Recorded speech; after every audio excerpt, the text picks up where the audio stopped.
Ya, baik. Kalau begitu, izin saya lanjutkan dulu, Pak Agus. Mungkin sambil mengingatkan, nanti setelah materi itu akan ada sedikit diskusi. Jadi mohon disimak apa materi-materi yang tadi sudah disampaikan dan untuk selanjutnya juga. Nah, ini kita lanjutkan dengan peradaban kerajaan Persia, begitu. Nah, kalau peradaban kerajaan Persia ini memang hadirnya juga hampir bersamaan dengan kerajaan yang lainnya seperti tadi Assyria, kemudian ada Babilonia dan sebagainya. Nah, peradaban Persia ini hadir sejak 3.000 tahun yang lalu di sekitar kawasan Iran. Nah, yang uniknya dari kerajaan Persia ini hanya dalam waktu yang singkat, Persia itu bisa menjadi bangsa yang cukup kuat pada waktu itu di dunia dan wilayahnya kemudian meluas meliputi wilayah Mesopotamia, kemudian juga bagian timur Laut Tengah, wilayah Pakistan dan Afghanistan. Nah, ini adalah sedikit penggambaran bagaimana bentuk kerajaan Persia pada saat itu. Yang sebelah kiri ini seperti reka bentuknya, dan kalau yang sebelah kanan ini adalah reruntuhan kerajaan Persia. Jadi kalau kita lihat di sini, di reka bentuknya, dapat diketahui memang mereka memiliki bentuk kerajaan yang cukup kokoh, bentuk arsitektur yang cukup kuat, dan ini juga cukup maju dalam pembangunannya. Nah, ini adalah berbagai macam peninggalan dari kerajaan Persia, yang mana peninggalan-peninggalan ini masih ada kedekatan ciri khas begitu dengan peradaban kerajaan Mesopotamia yang lainnya. Jadi kalau kita lihat di sini secara detail, itu di gambar sebelah atas, kiri atas, itu ada gambar relief singa yang berbadan gitu ya, kepala manusia gitu, seperti tadi yang sudah dicontohkan oleh Pak Agus. Dan kemudian kalau kita lihat juga di gambar sebelah kiri atas, itu di bagian tangganya pun banyak sekali relief-relief yang dibuat secara mendetail dan sangat halus gitu. Kalau kita bayangkan mungkin perbandingannya di masa lalu, di saat Persia itu masih betul-betul berdiri tegak, kita bisa bayangkan kemegahan dari kerajaan Persia ini.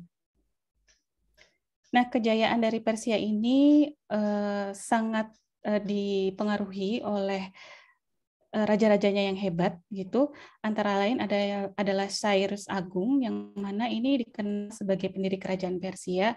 Jadi kalau kita sering mendengar tokoh yang namanya Cyrus the Great, jadi ini adalah salah satu sebutan dari Cyrus Agung tersebut. Dan Cyrus Agung ini termasuk pelopor salah satu raja Persia yang membawa sistem pemerintahan atau sistem kerajaan itu menjadi lebih sangat berbeda nuansanya dibandingkan dengan kerajaan atau penguasa sebelumnya.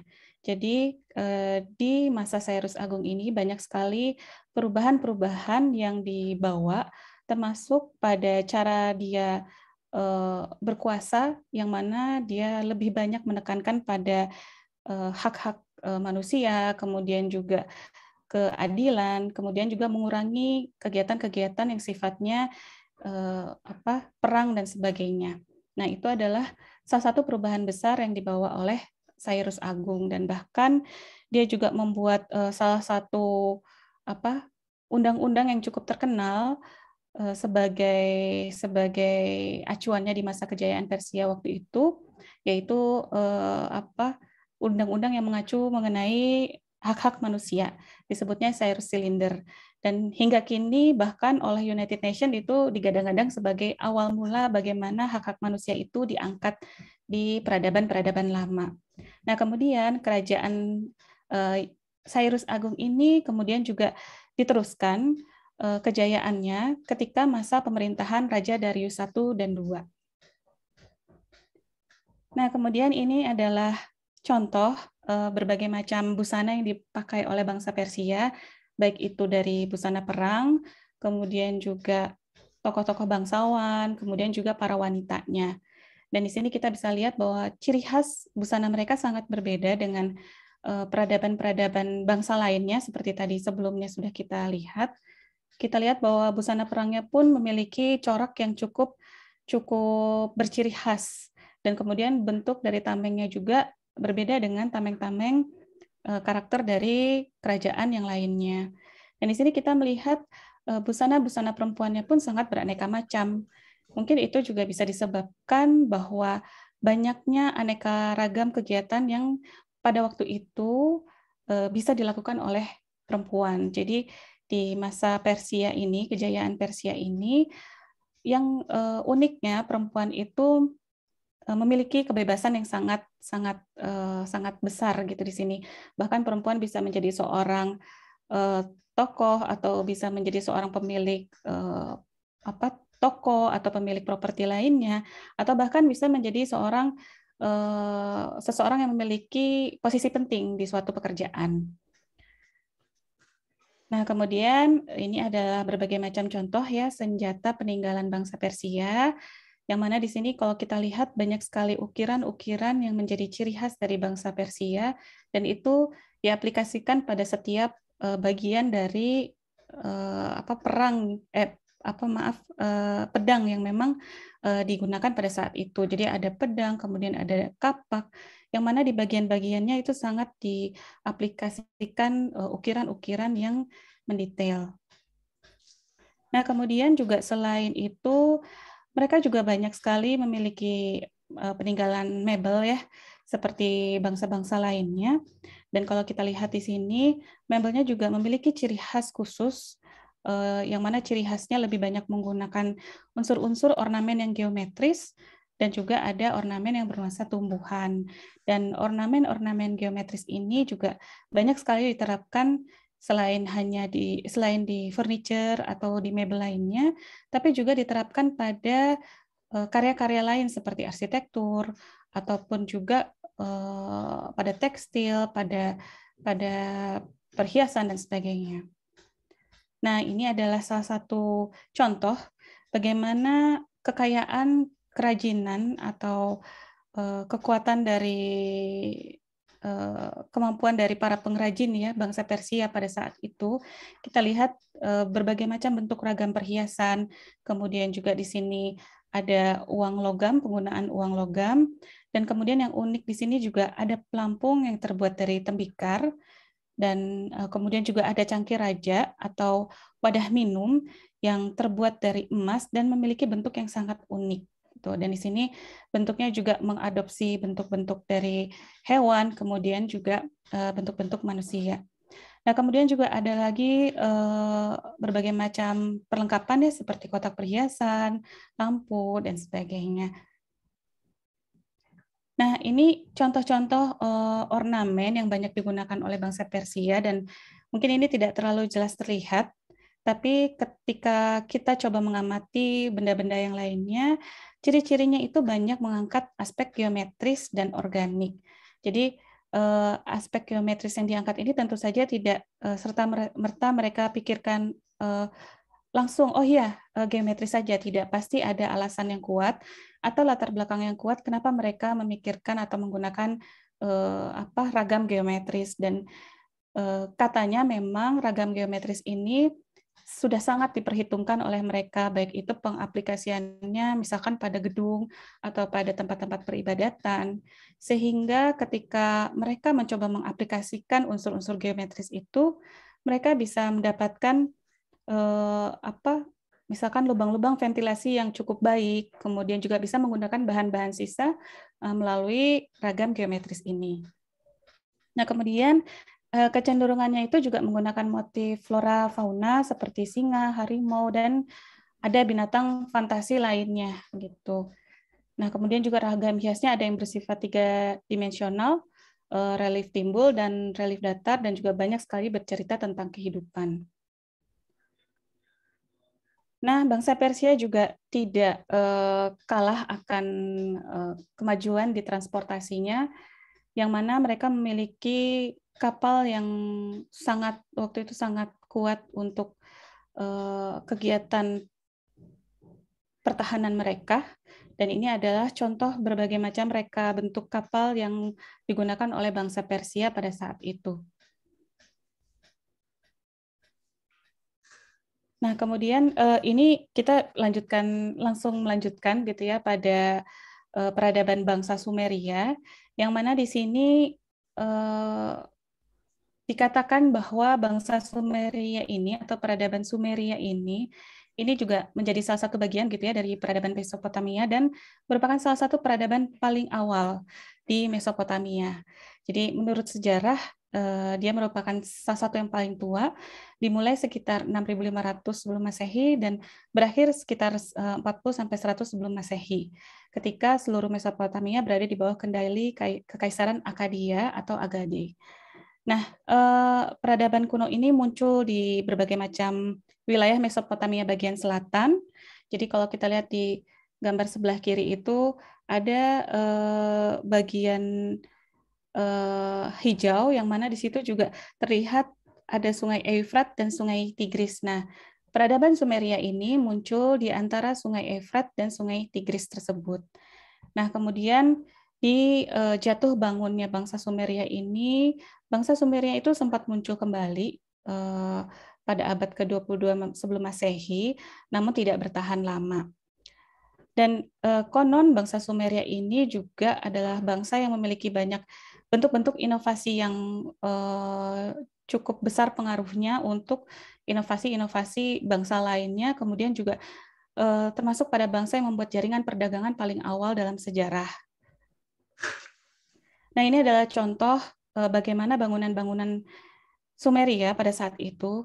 Jadi kalau kita bandingkan dengan bangunan-bangunan yang ada di peradaban-peradaban yang lain sebelumnya ya, seperti tadi dari Assyria, kemudian Babilonia, kemudian juga ada Persia, itu kita lihat di sini sangat sederhana bentuknya.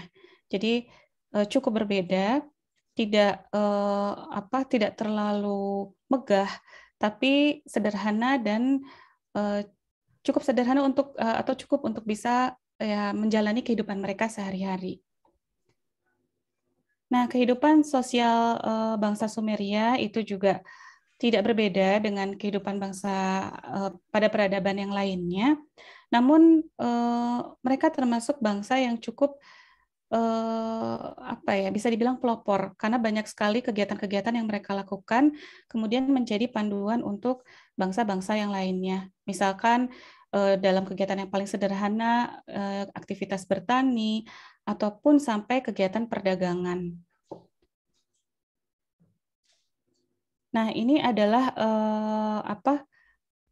bangsa yang kedua gitu ya yang mendiami Mesopotamia, yaitu bangsa Akkadia.